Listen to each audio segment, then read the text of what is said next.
muku itu dia butuh banyak glikogen, dan pada saat bayinya lahir, di dalam tubuh ibu itu kekurangan oksigen. Prosesnya adalah metabolisme glycolysis anaerob, sehingga menghasilkan banyak asam laktat yang menyebabkan ibu itu bisa rasa letih, lelah, capek setelah melahirkan.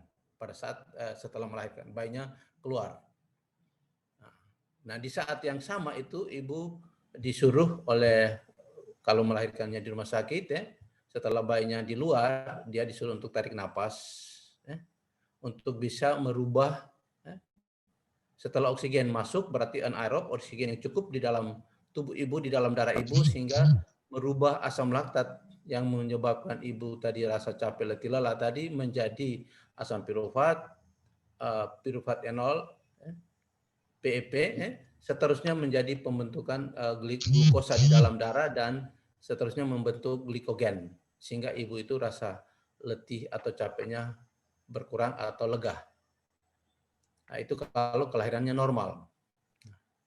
Nah, kalau di saat seorang ibu itu mukuhnya itu tenaganya kurang, atau dengan bahasa kimianya itu glikogennya kurang, karena dia konsumsi bahan makanan yang mengandung karbohidrat di saat trimester pertama atau 3 bulan pertama, dan juga trimester kedua bulan yang ke-3 sampai dengan yang ke-6 kurang, maka terkadang pada saat ibu muku disuruh tarik nafas, tahan, tarik nafas, tahan, lalu kemudian oleh tenaga medis, begitu ibu mengeluhnya, aduh saya mau WC besar, semua keluhannya sama. Semua keluhan untuk semua ibu pada saat bayinya lahir itu sama, yaitu saya mau WC besar. Di saat WC besar itu adalah disuruh lepas, itu lepas tenaganya sehingga bayinya bisa keluar. Nah, kalau di saat dia lepas ternyata kepala bayinya belum keluar total, maka bayinya bisa terjepit pada batang hidung. Jadi kepalanya setengah sudah keluar, batang hidung dan bagian tubuh yang lainnya masih di dalam tubuh ibu, ataukah leher dan kepalanya sudah di luar, tetapi badannya dengan tangan kaki tangannya masih ada di dalam rahim ibu, tetapi karena tenaga ibu habis, maka bayinya bisa terjepit. Bisa terjepit. Nah, kenapa tenaganya habis? Karena glikogen pada saat itu kurang, sehingga kontraksi ototnya kurang. Tidak hanya karena pinggulnya kecil, postur tubuhnya pendek, tetapi karena glikogen pada saat itu kurang, sehingga pada saat ibu muku disuruh tahan, tarik nafas, tahan, tarik, tahan, baru begitu ibu mengeluh mengatakan bahwa saya mau WC besar, disuruh lepas. Lepas. Itu lepas. Nah, pada saat itu kalau bayinya tadi terjepit, maka 50-50. Ibunya disuruh tarik napas lagi, tarik napas, tahan, lalu lepas lagi. Tarik napas, tahan di bawah, biasanya tahan di bawah pusat. Tahan, tarik napas, baru lepas.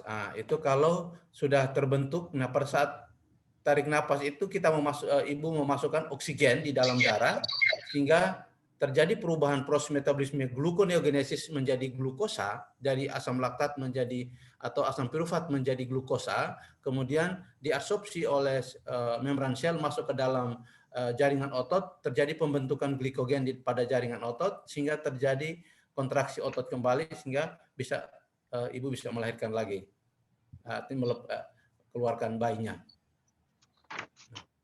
Tetapi andaikan ternyata disuruh tarik napas, kemudian lepas, bayinya juga tidak cepat keluar, masih terjepit, karena glikogen yang terbentuk itu masih kurang, maka bisa dibantu dengan oksigen, tabung oksigen. Tabung oksigen itu biasanya dimasukkan ke hidung ibu supaya oksigen tadi masuk, dia cepat merubah asam laktat yang kelebihan di dalam darah yang membuat ibu rasa capek. Kalau kekurangan pada saat itu kekurangan glikogen dan terjadi peningkatan asam laktat, maka dengan adanya oksigen itu dia secepatnya merubah asam laktat menjadi asam pirufat menjadi PEP, PEP menjadi seterusnya. Jadi itu kebalikan dari metabolisme glikolisis, yaitu metabolisme gluconeogenesis. Sehingga terjadi segera terbentuk glukosa di dalam darah, kemudian diabsorpsi oleh membran sel dan masuk ke dalam jaring otot, terjadi pembentukan glikogen. Kalau itu pun ternyata tidak membantu untuk mengeluarkan bayi, maka taraf yang terakhir adalah ibu biasanya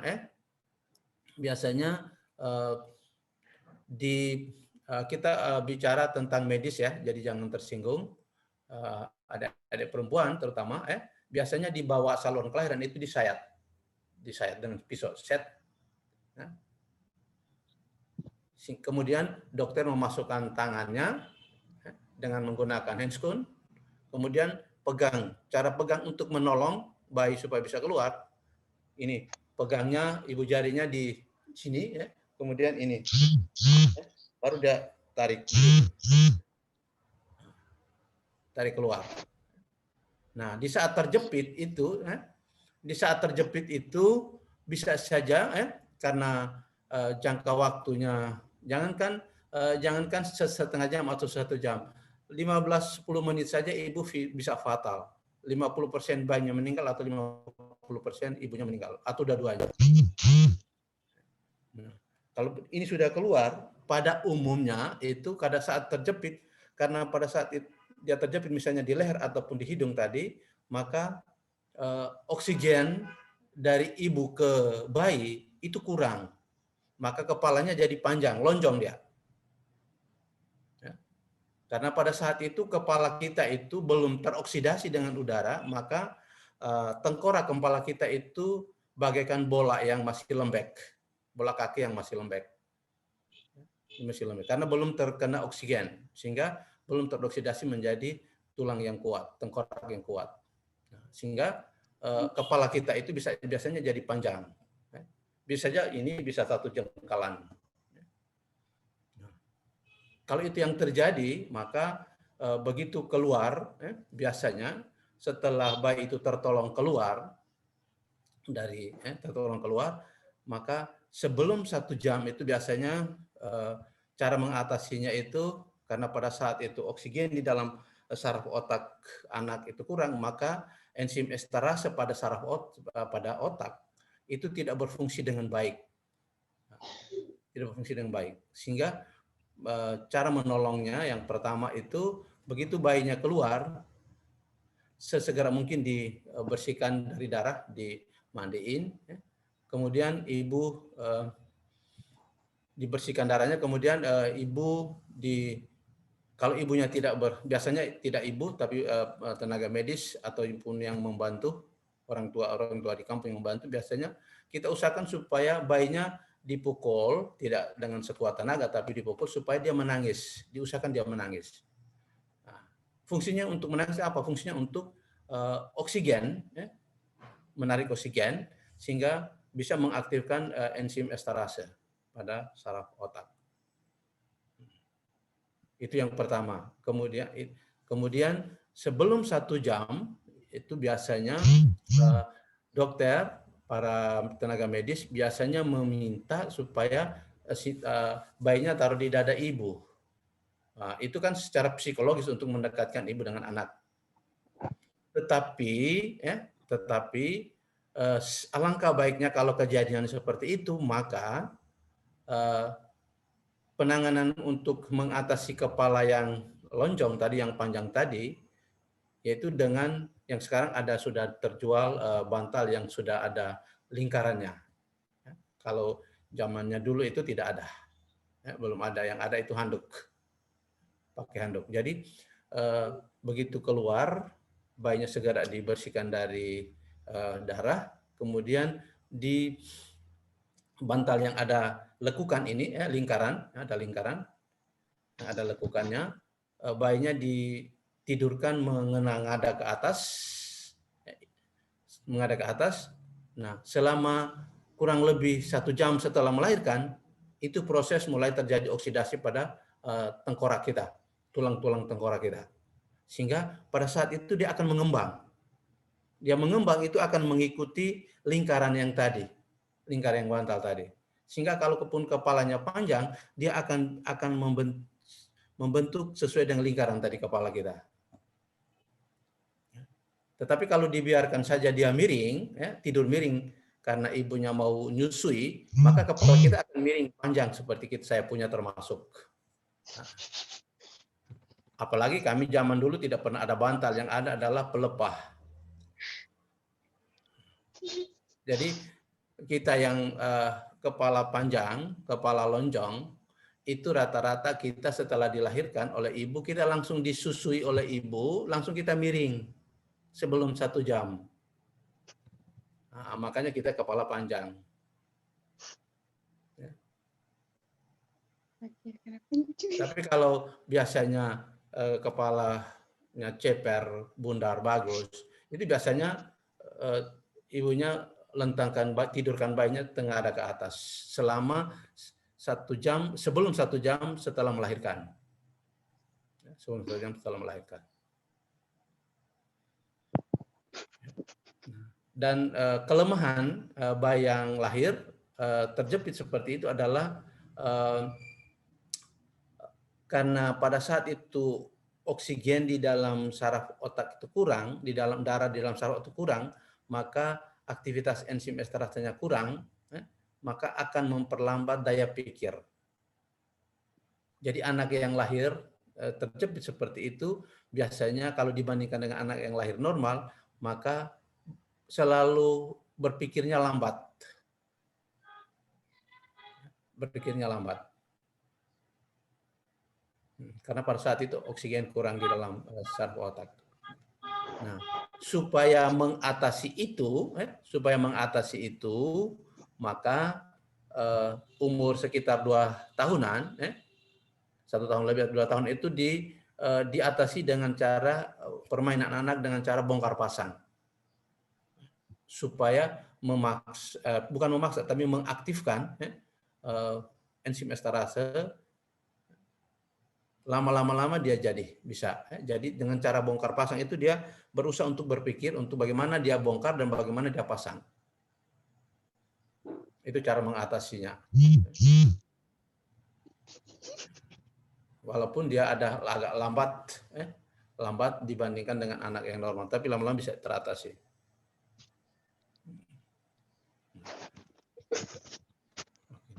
Dan kalau kelahirannya anak pertama, walaupun kalau dari sisi psikologis, kalau saya menyarankan kalau memang terlalu fatal bisa saja dioperasi sesar. Tetapi kalau tidak fatal, kalau alasan hanya pinggulnya postur tubuhnya pendek, pinggulnya kecil,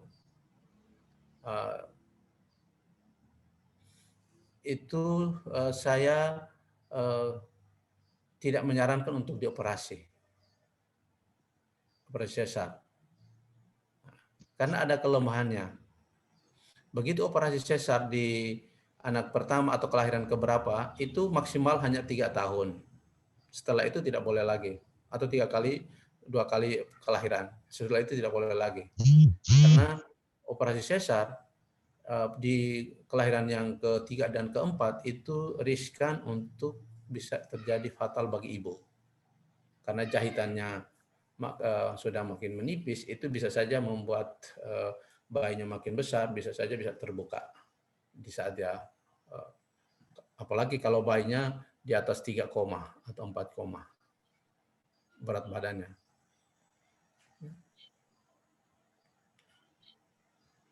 Dan itu yang pertama. Yang kedua, sedapat mungkin kalau misalnya ya, apalagi kelahiran pertama, sedapat mungkin itu suaminya hadir di samping ibu untuk memberi motivasi, memberi kekuatan pada ibu untuk bersalin. Kenapa demikian? Karena di kelahiran pertama, bayi pertama biasanya semua rahasia dunia harus disampaikan, harus dibongkar. Sehingga nanti Anda mengatakan, oh Bunda Maria itu tetap, yang untuk Katolik itu, oh dia tetap perawan. Nah itu sebenarnya aslinya dari situ. Keilahiannya. Jadi rahasia kemanusiaan itu akan terungkap ketika kelahirannya anak pertama. Apakah dia perempuan atau dia laki-laki. Karena di saat itu tidak hanya secara medis, tetapi berpengaruh pada non-medis. Non-medis yang bukan ilmu hitam atau ilmu putih dan sebagainya, bukan yang saya maksudkan, tetapi psikologis. Dan di saat itu adalah tabir agama, itu akan terungkap, akan Anda tahu.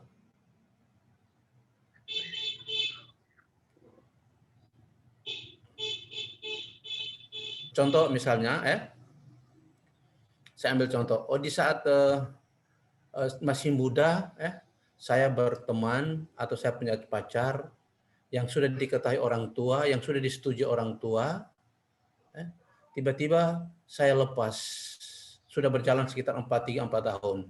Ya, kalau mungkin sekarang 1 tahun sudah mau menikah. Kalau saya dulu 6 tahun baru menikah, berpacaran 6 tahun, 5 tahun kalau belum pas, silakan Anda pilih yang lain.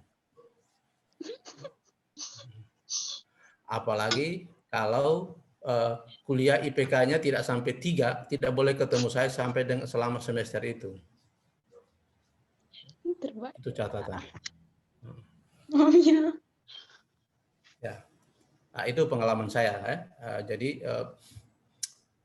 ya sekarang saya dengan ibu itu catatan. Kalau IPK tidak sampai 3 tidak boleh ketemu di semester itu.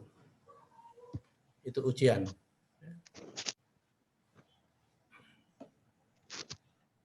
Motivasi. Dan di saat melahirkan tadi, pada umumnya tadi saya katakan tadi, misalnya selama pacaran sudah sekian tahun, sudah orang tua kedua belah pihak tahu, tiba-tiba berdua memutuskan untuk berpisah. Kalau berpisah itu asalnya dari perempuan, maka selama Anda melahirkan, akhirnya perempuan misalnya memilih untuk menikah lebih dulu, kawin lebih dulu dan punya anak. Hati-hati di kelahiran pertama. Anda percaya tidak percaya akan Anda tahu di saat Anda melahirkan. Saya katakan tadi tabir rahasia tadi. Bahwa Anda di saat kelahiran pertama itu kadang-kadang tenaga medis bilang, aduh ini sudah pembukaannya 3 cm. Kalau orang tua dulu kan hanya pakai 3 jari. Dia sorong tangan masuk ke saluran kelahiran. Kalau sudah sampai 3 jari itu siap untuk melahirkan. Tetapi kalau 2 jari masih itu belum, apalagi 1 jari. Sekarang kan dipakai meter. Oh ini sudah sekian senti. Sampai dengan 11 senti itu harus melahirkan. 11-12 senti. Jadi diukur pembukaan saluran kelahirannya. Oh ini ada pembukaan 1 sekian senti, pembukaan yang kedua sekian senti, pembukaan yang ketiga 11 senti, itu sudah pasti lahir. Tetapi kadang-kadang yang tidak rasional, tidak rasional, setelah pembukaannya 5 senti kembali ke 0. Dia kembali tutup. Kontraksi pada saluran kelahiran itu menjadi tegang, kencang, tidak lentur. Pembukaan sudah sampai 7-8, ternyata dia kembali lagi ke 3 dan 4. Dia kencang lagi, susah untuk melahirkan. Dan itu saya sering menolong, membantu, seperti itu saya sudah sering membantu. Cara membantu pertama adalah menyampaikan pada ibu dan menyampaikan kepada suami bahwa istri dan suami harus bisik di telinga ibu bahwa selama ini saya pernah punya catatan riwayat story saya seperti ini. Tolong saya dimaafkan.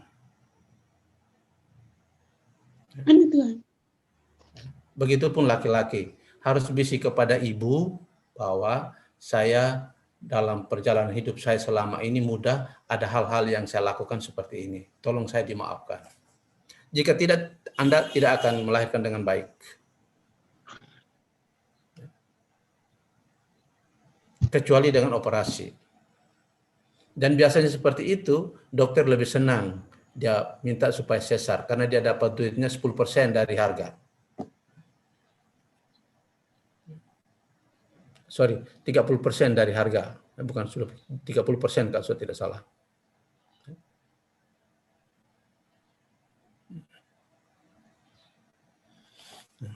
Sehingga tadi saya katakan di saat ataupun sebaliknya, bahwa laki-laki lebih dulu mengambil sikap, pacar yang tadi sudah mengambil sikap untuk menikah lebih dulu tanpa ada silaturahmi yang baik antara teman perempuan yang tadi.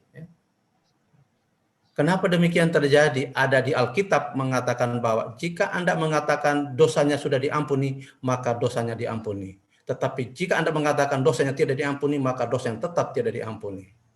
Maka Anda tidak mengatakan bahwa itu kan ada di Alkitab. Baik ada di Al-Quran maupun di kitab Kristen maupun di Katolik. Itu kata Tuhan Yesus. Kalau orang Kristen.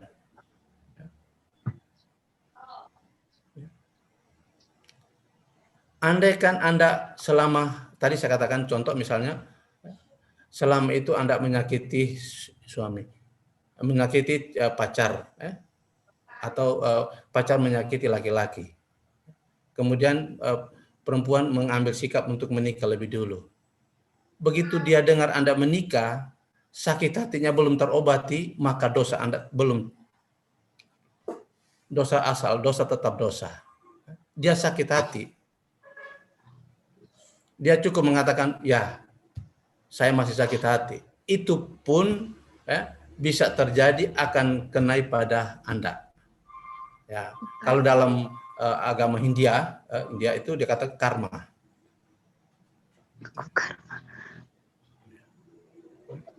Walaupun di Alkitab mengatakan karma itu kemungkinan sangat kecil karena Tuhan lebih besar. Betul, betul. Tetapi faktanya ada.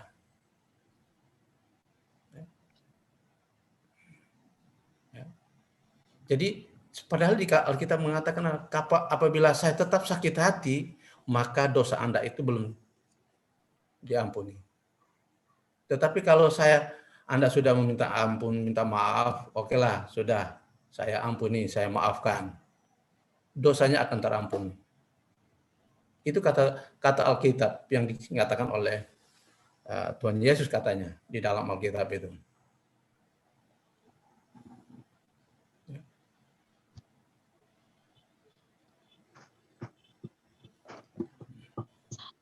Begitu sebaliknya. Nah, kalau begitu saya yang menyakiti suami, saya menyakiti laki-laki, pacar laki-laki, bagaimana baiknya supaya teratasi? Usahakan laki-laki itu Anda pasang telinga, pasang kuping, pasang spion, pasang intel Anda. Usahakan dia menikah lebih dulu. Karena dengan dia menikah lebih dulu, semua yang dia sakit hati, semua yang dia rasakan yang selama Anda lepas dia, itu akan dengan sendirinya terobati. Selesai, hilang dia. Begitu sebaliknya juga laki-laki. Anda menyakiti teman perempuan yang sudah diketahui kedua belah pihak orang tua atau sudah lama, terus Anda juga mau menikah lebih dulu, risikonya sama. Istri Anda akan mengalami seperti itu. Jadi harus Anda bisik dulu di telinga ibu bahwa saya punya riwayat perjalanan hidup selama ini, ada hal yang saya lakukan ini. Tolong saya dimaafkan. Bisik saja di telinga menjelang kelahiran. Dan ibu tidak bisa pada saat menjelang kelahiran ibu tidak mungkin dia pukul Anda atau dia marah Anda, tidak mungkin. Habis melahirkan, Pak. Sehingga itu juga sama ya. Kalau misalnya Anda menyakiti pacar perempuan, maka usahakan supaya perempuan itu harus menikah lebih dulu. Pasang telinga, pasang intel. Kalau Anda belum meminta maaf pada dia.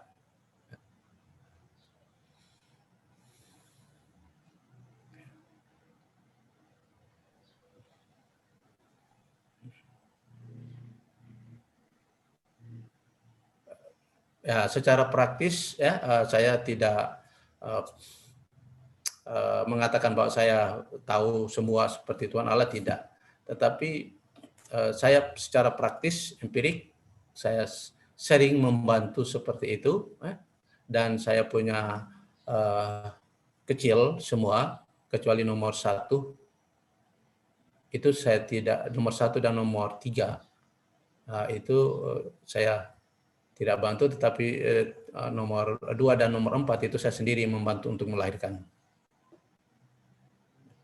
Jadi saya tahu persis bagaimana susah payah, jadi payah, mati dan hidup pada saat ibu melahirkan. Nah, sehingga tadi saya sarankan ya, bahwa suami sebaiknya di saat itu, apalagi di kelahiran pertama, kalau boleh itu di samping ibu. Untuk memberi psikologis pada ibu. Kalau hal terjadi seperti itu bisa teratasi.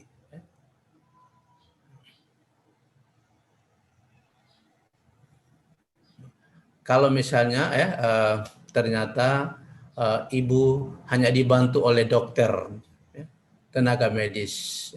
Kalau dokternya perempuan, syukur, alhamdulillah. Dokter laki-laki, syukur, alhamdulillah juga.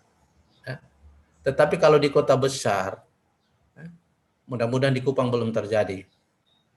Di kota besar, kalau seorang ibu yang baru melahirkan, ibu yang cantik, genit, dibantu oleh dokter saja, nanti setelah kelahiran ibu itu lebih cenderung cari dokter, bukan cari suami. Sudah mengerti ya itu ya? Nah, saya tidak polos omong, tapi itu di kota besar.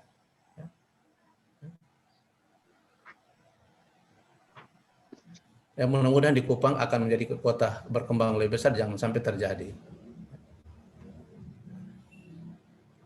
Makanya tadi saya katakan sebaiknya di kelahiran, terutama di kelahiran pertama itu suami harus alangkah baiknya itu di samping.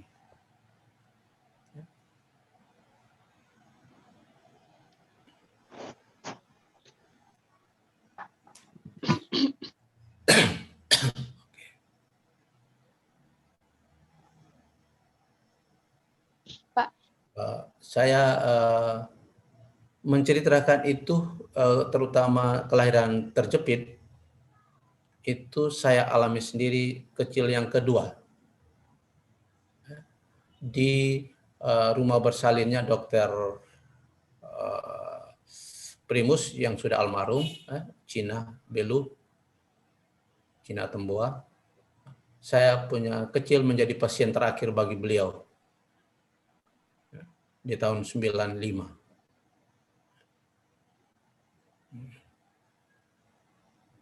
Dan saya mengalami semua itu dan saya lakukan, saya membantu dokter untuk melahirkan itu.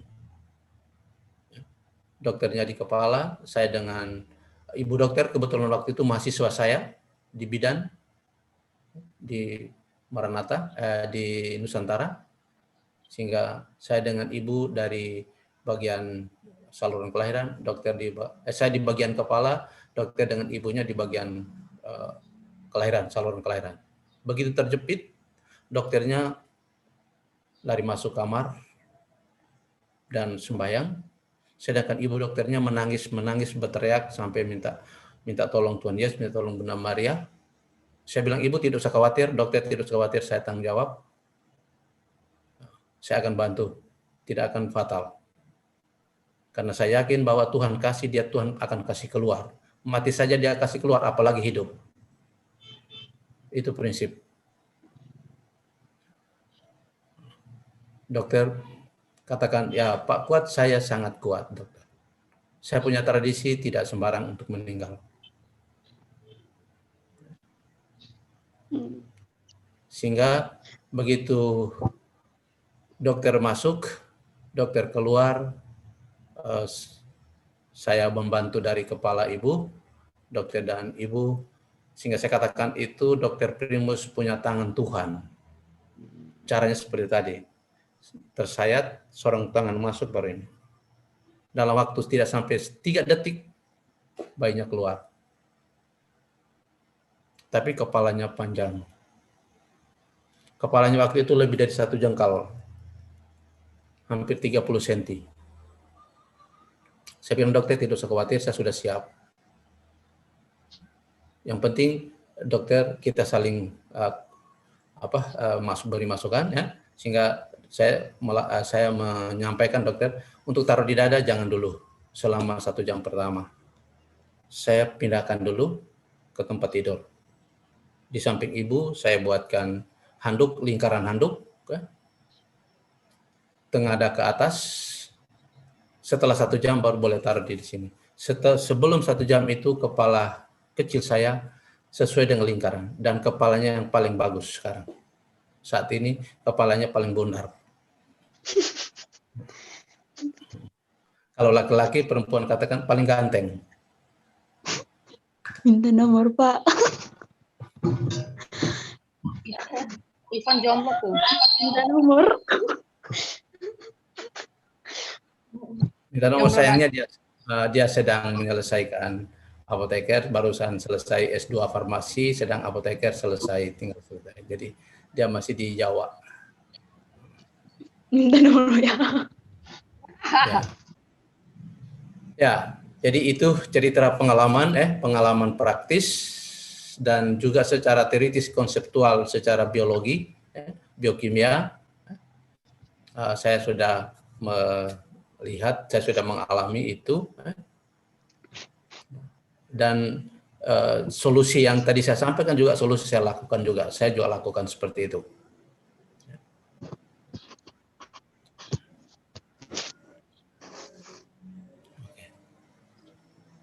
Baik, barangkali ada yang mau ditanyakan di metabolisme glikogen. Silakan.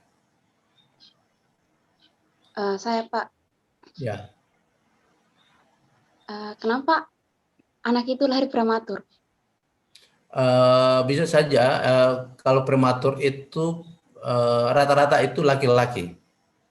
Lebih tinggi persentasenya. Kenapa? Karena laki-laki, bayinya laki-laki, biasanya sudah di atas 6 bulan, trimester yang kedua, selesai, akhir bulan yang ke-6, itu aktivitasnya tinggi. Dia biasanya tendangnya di sisi kanan dari ibu, sisi kanan. Kakinya tendang di sisi kanan. Itu menunjukkan pasti bayi laki-laki setelah 6 bulan. Kalau dia tendangnya di kiri, pasti bayinya perempuan. Kakinya tendang di kiri. Dan itu juga ada indikasi untuk laki-laki, ibunya jarang sekali untuk tidur siang, mengantuk jarang sekali. Aktivitasnya tinggi karena aktivitas bayi janin di dalam rahim ibu itu tinggi. Tetapi kalau perempuan, aktivitas janin di dalam rahim ibu itu kurang, sehingga ibunya cepat sekali mengantuk. Di jam-jam setengah 10, jam 9, 10, setengah 10, jam 10 ke atas, ibunya pasti mengantuk. Itu indikasi bahwa bayinya perempuan. Dan saya jamin 100% bahwa itu bayinya perempuan. Karena saya sudah buktikan anaknya Ibu Fade dan saya sudah buktikan anaknya Ibu Ica. Sudah banyak, tidak hanya itu yang paling terakhir.